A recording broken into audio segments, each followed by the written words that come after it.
Friends, I'm down 51%. Try not to freak out, right? Let me know if you guys are in a similar boat. The only reason that you're seeing this big smile on my face is because I have to put it there so that I do not cry on YouTube for you guys. But believe me, there has been lots of conversations, lots of wheels spinning on what is happening in reselling. Is it dying? What is actually going on? So give me a thumbs up if you guys are in a similar situation. Leave comments down below on what you think is going on. Today's video, I am going to walk you through exactly how to tell if you're down, because oftentimes we freak out and it's not necessary, right? We're not looking at the numbers in the right way, or we're hearing a lot on social media that everyone else is freaking out, so we start to freak out, and it's not necessarily the case. So I'm going to walk you through how to figure out if you're actually down and what charts that you really need to be looking at to make sure that you're looking at the right things. And then I am looking at I am down. Let me show you. I will walk you through how to get here and what I'm going to be looking at. But look at that, 51%, friends, 51% down on eBay. But then I'm not quitting. I'm here. I'm on YouTube teaching you strategies that I am doing and what they're working for me. Not only the strategy that I'm doing, but I'm going to walk you through exactly how to figure out if it's working for you. What data, what charts, what tools on eBay do you need to be doing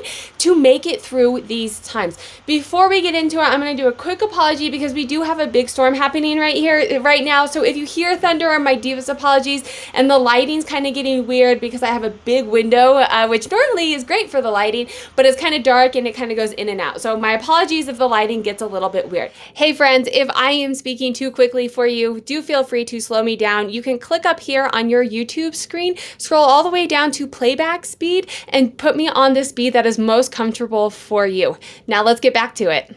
Let's jump into it. So the first thing, before you freak out and figure out if you are actually down, if you need to quit, go to the ends of it. Reselling said I'm not making any money. Look at your numbers. Make sure your numbers are telling the same story that you're believing yourself. And so if you are on eBay, you can come up, you can scroll to eBay, My Seller Hub. I'm on the Performance tab, and then I'm on Sales. Now, I currently have it set to custom. What eBay defaults you to is the last 31 days, and then it compares to the previous 31 days, right? So I'm filming this. You guys will probably see this in a couple weeks because part-time hours, it takes me a while. Kids are home for the summer, but still valid information. So I'm filming at the beginning of June 5th. So this is comparing, 31 days, most of May to most of April. Now, if you're in the reselling business, if you are in the clothing reselling business, women's fashion reselling business specifically that I'm in, there's seasonality. Do we know of the summer slowdown, right? The summer slowdown is legit and it's going to happen. You're going to see seasonality. And so it is helpful to compare to the previous 31 days. Absolutely. But if you're comparing to May, April tax season, typically a decent-ish time for the reselling is women's fashion, to summer slowdown, you're going to see a decrease there. So yes, it's an important number to see, but you also want to compare it to your previous year. So you can go here and you can also look at a month, a quarter, a year, whatever. I like to look at a month, last 31 days. I typically like to look at last 31 days because it gives me a true picture of what's happening right now. And then come over here and scroll over to custom. Now this allows you that you could look at 6 months ago, you could look at a year, whatever period you want to look at. If you click on the calendar and you just do whatever today's date is, the year before, it's now comparing the past 31 days to the previous year's 31 days, right? So this same time period last year. This is going to give you a true picture too. So look, I recommend looking at month over month as well as year over year, especially if you have a seasonal business or there's something wonky going on. Make sure that you're actually down. And if you take a look at this picture, and we're going to get into this, friends, I'm not lying, I am actually down. But the reason you're not seeing it depicted here is the strategy that I've been doing that you're going to see in just a minute. So my total sales from the previous year. Now we are only looking at eBay. I will show you my Poshmark in a minute, but this is going to be pretty much eBay just so you can see. But my total, I'll show you my total as well. So total sales, I'm up 42%. amazing. However, my net sales, so this is my total sales, is that's everything that what eBay gets paid for from the customer. That is what they paid for the item. That is what they paid for shipping. That is what they paid in fees, all of that. That's your top number. And then you pay shipping, and then you pay eBay their fees. That's your net sales. So now my net sales is only up 15%. That's a big difference, friends. 42% to 15%. Are you catching what's happening here? Stay tuned. But I'm paying for it. I am up in sales year over year, but I'm paying for it. Total sales are up 62%. Average sales price is down 12%. And then that makes my total sales via fixed price are also up 42%. I only do fixed price. So this is not really relevant to me. You can see I have 0% auction. But what's happening here? If you noticed, my total sales were up. My net sales were also up, but not by the same amount, which either means shipping is increased a lot or my fees have increased. And if you guys follow me, you probably could guess what's happening. My fees have absolutely increased. What I have done over the past year is started implementing some promoted listing strategies. I have a bunch of them. I have gone through and tried a new strategy and did it for a month and then showed you the results, showed you how I did the strategy and what results and how I looked at it. So by no means is my strategy the way to do it, but some of my older videos, I think I had one even just a month or two ago, but my older videos are going to walk you through how to try kind of mess with these strategies because it's going to be different for everybody. But I've been messing with these strategies, and what I've landed on probably for the past, May 6 months-ish, I think in December I've kind of stayed since then. For the past 6 months, I have been doing trending, or I think they call it suggested now, promoted listing trending plus 10%. So I will go, whatever they're suggesting the trending is, plus an additional 10% and capping it at 18%, which means, I know, freak out. This means that I am willing to pay an additional 18% on top of my already eBay fees to make these sales. Now, is it necessary? Do you have to do what I'm doing? No. Should you continue watching the video to figure out what exactly is happening and how I'm still making money and how to figure out the strategy for yourself? I'd recommend it. Obviously, because I'm making the video, but every strategy is different. The thing with me is the promoted listing is necessary for me right now. Take a look at this, friends. I'm in women's, that's not what I want you to take a look at. Not yet. I'm in women's fashion. Women's jeans I sell. Yes, I sell lots of women's jeans. Just generic, but just to give you an idea of the saturation in the marketplace that I am dealing with, my competition, women's jeans I looked up on eBay, there are currently 1.7 million pairs of women's jeans. Like, just let that sink in, right? That's my competition. That's why I'm paying 18% to get my items seen. Friends, if your items are not seen, they're not going to get sold. And so if I'm not paying to get to the top of the list, there's no point in even selling for me, because who's going to scroll through 1.7 million pairs of jeans to find my one jean? And what is going to make them want to buy my jean as opposed to all of those other 7 gazillion pages that they scroll through? Nothing. Now, let's say they filter through and they get, there's going to be even less, but this is what you have to think at. No, I don't like paying these fees. Absolutely not. But I'm going to walk you through what I'm doing to combat these fees so that I am still making money at the end of the day. Because here's the thing, friends, I can't change this. I can't change the other 1.7 million sellers. I can't change what buyers not wanting, buyer behavior, right? Buyers not wanting to scroll through. I can't change any of that right now. I can't change the people having less money right now to spend. You saw it in my average sale price. My average sale price is down. I can't change that. What I can change is paying a little bit more out of my top number and taking it out of somewhere else. And that's what I'm going to talk a little bit about. So let's scroll down. I'm going to walk you through why this is worth it for me, the charts that I'm looking at, and how I know that it's worth it for me. And then I'm going to walk you through 3 things that I am doing to pay for some of these promoted listings so that my net line, my bottom line, at the end of the day, so not only my net here at eBay, right, this is fees, and shipping, but I'm talking my net, what I put in my bank account. I'm talking taking out expenses. Essentially is what I'm talking about, is taking out expenses. What am I doing on that end? And cost of goods. Cost of goods and expenses. Those are things that I have control over, right? So I'm paying a little bit more in fees, and then I am working on controlling my cost of goods, and I'm working on controlling my expenses. Spoiler alert, but stay to the end of the video so you guys know what's going on. All right, so if we're still on this page, I'm still on performance, I'm still on sales, I'm scrolling all the way down, and now, so the chart's gonna look like this. It's gonna look like all sales. My sales are up 45%. You look at it, you say, yay, that's fantastic, Sarah, you're doing amazing. But remember the net sales at the top that we were talking about, so keep that in mind. My item sales are up 41%. Here you go, friends. Shipping and handling is up 54%. So some of that's going to be, as my items are up in a percent, I'm also going to have more shipping and handling because I'm shipping and handling. I'm shipping more items. So those should go hand in hand. However, you can see here, 54% is up. My item sales are only up 51%. So this is the total number. And then this is the dollar amount. Or no, this is my total sales is 45%. But those don't jive. My shipping and my total sales are not up the same percent. There's been an increase in cost of shipping.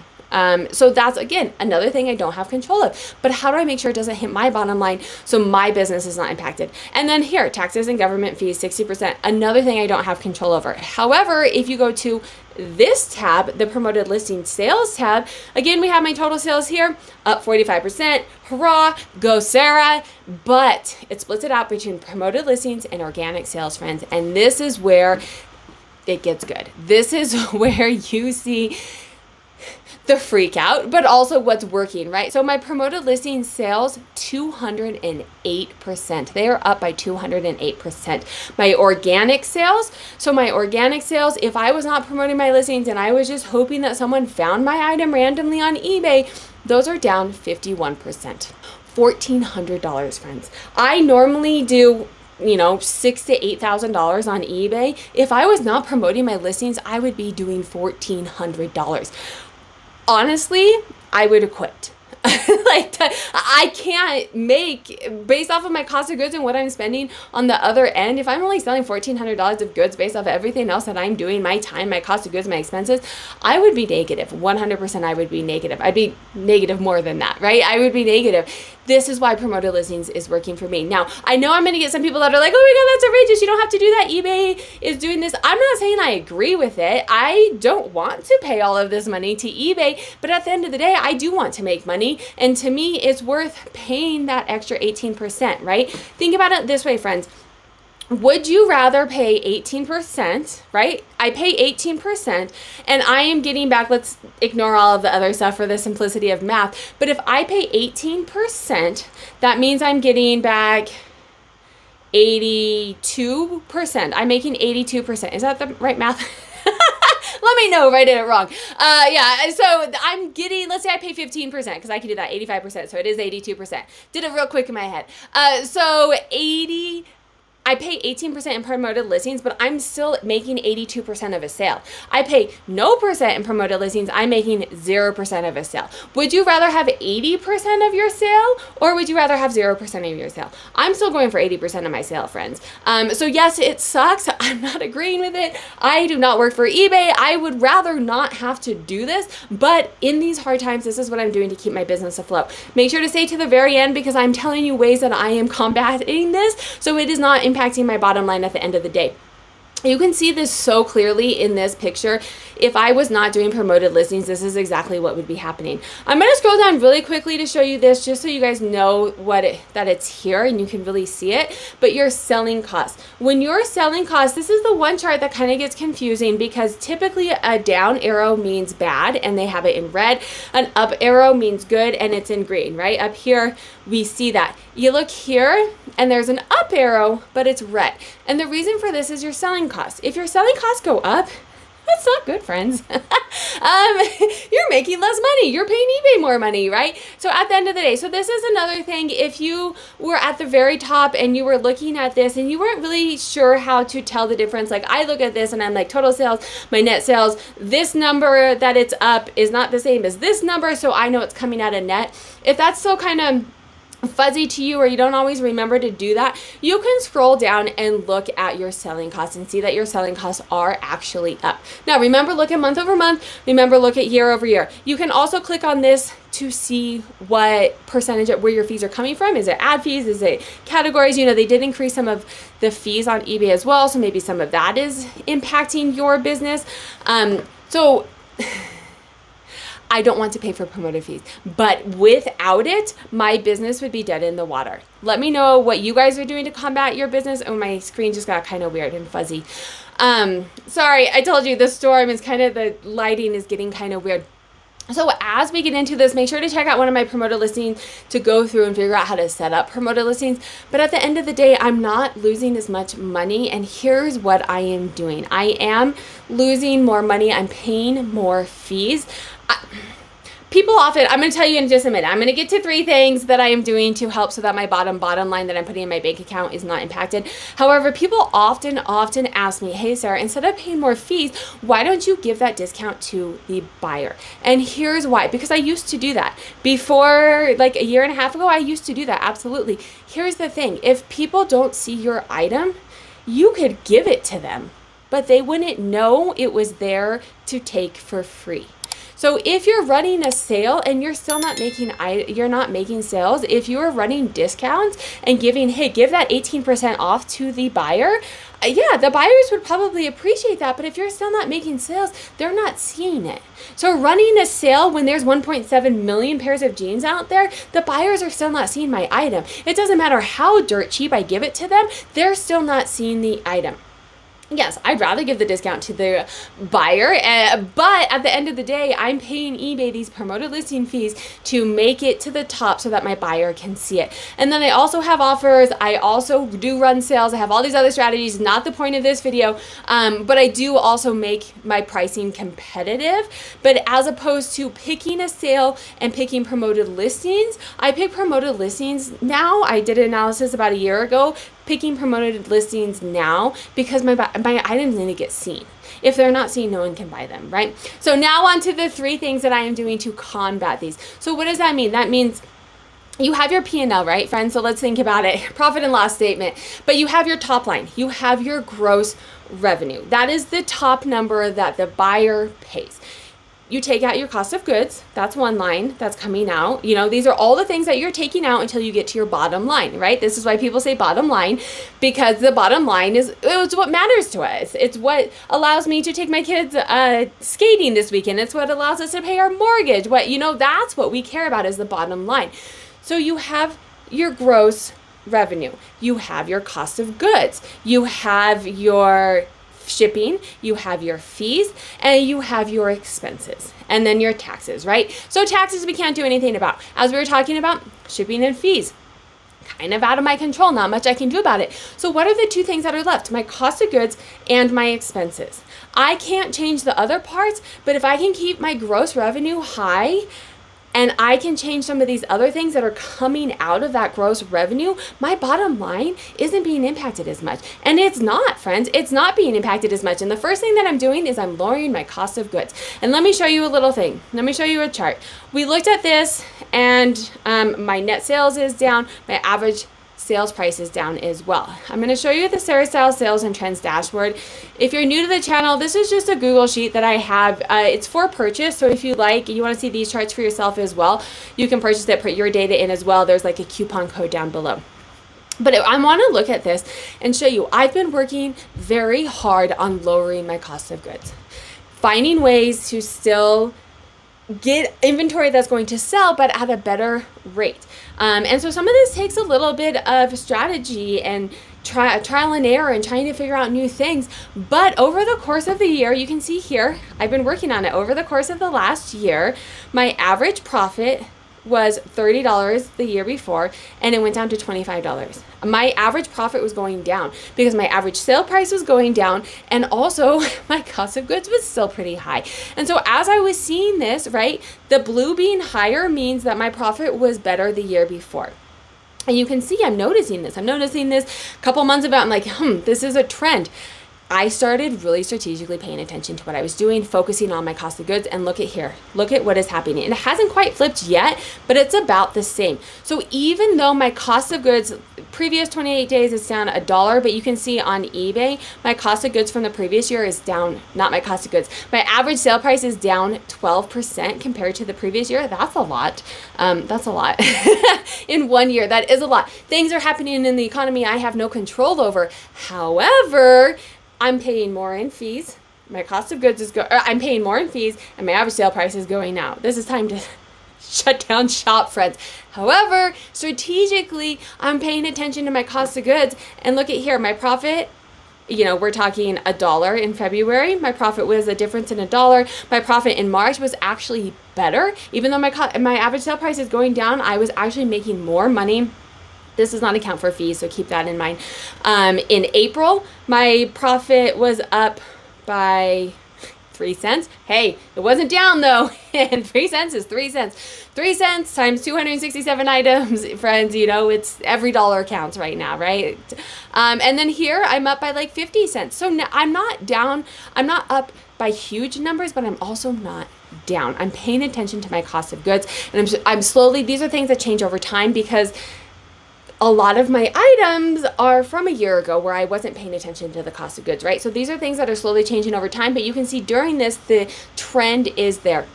The second thing that I'm doing is shipping supplies, friends. Look at your expenses and look at what you're paying for in your expenses. Can you cut costs anywhere? Now, do not cut costs that are going to impact your business, right? So for me, I have a virtual assistant. That is my biggest, I'll link a video up here, a playlist of how much money I make. I haven't done one in a while because I'm scaling back on my social media, but you can look at previous videos just to kind of get an idea of my business and how it's ran. My expenses, my business expense is virtual assistants. Now, I could significantly cut that back, but then I would not have anyone doing my listings. And if I'm not listing items, I'm not making sales, my top number, my gross number is going to start to go down. So don't go into your expenses and just start cutting things that are going to impact your business. For me, it means cutting some extras that maybe were nice to have or finding some sales. Like I used to get some poly mailers, some clear poly mailers, and I had them on subscribe and save every month, and it was easy, and it is what it is. I went in and I just had it on it for like 2 years. So I recently went in and looked at it and did some price competition and figured out what the cheapest price was, and I'm saving like $5 a month on it now because I found somewhere else that has a cheaper price. Now, is it a ton of money? No, but you do this in multiple different places and it's going to have an impact on your business. I don't do a lot of shipping, but I do know I do a lot of shipping. I don't do a lot of packaging. I don't have to pay for a lot of packaging. Most of my items go out in USPS free shipping. So if you don't know about that, get your supplies that you can from USPS for free, and poly mailers that I get for free with my eBay my eBay store. But the things that I do have to pay for, or if you're having to buy peanuts and boxes and all of these things, find places. Go to stores and say, hey, can I have your leftover peanuts? Ask friends to save your Amazon boxes, whatever it is, because this is where you can pinch dollars. Don't do it at the sacrifice of your gross number, but if you can take money out of your expenses and your cost of goods and find ways to lower those, your bottom line is not going to be impacted as much. And then the last place is increasing your processes, right? So work on your cost of goods, work on your expenses, work on your cost of goods, work on your expenses, and then increase your processes. And here's the reason that this works, friends. There's only so much time in the day. I don't care if you work 12-hour days. I don't care if you work 2-hour days. That's the time that you have to get your job done. If you can list 10 items in 2 hours, and you can go to listing 20 items in 2 hours, you now have 20 items for sale instead of 10. You're making more money. If you can decrease your shipping from taking 5 minutes an item and spending all kinds of time looking for it and finding it, if you can get that process in line where it's now taking you $2 an item, you can decrease your shipping, and the extra time that you have, you can go out and source more items. You can list more items. You can cross-list different places. You can spend your time wisely. So I would definitely recommend getting a timer, timing your processes. It's a big task. I spent a year doing this 2 years ago. I should probably start doing it again because things change. But get a timer. Start with what you hate the most that we hate, because the faster you get at that, you know, the better you're going to feel because it's something that you hate. Start with what you hate the most and time yourself. And then, you know, you probably have ideas, or you've seen little hacks on YouTube or on Instagram or whatever it is. Start with one hack. Time yourself 5 more times, take the average of that. Did doing that actually decrease it for you? And I did this all the way down to moving my table 4 inches closer. It decreased over the course of 80 items. It gave me 5 minutes back. 5 minutes back is listing 2 more items. It adds up, friends. I know this was meaty, so thanks for hanging out with me.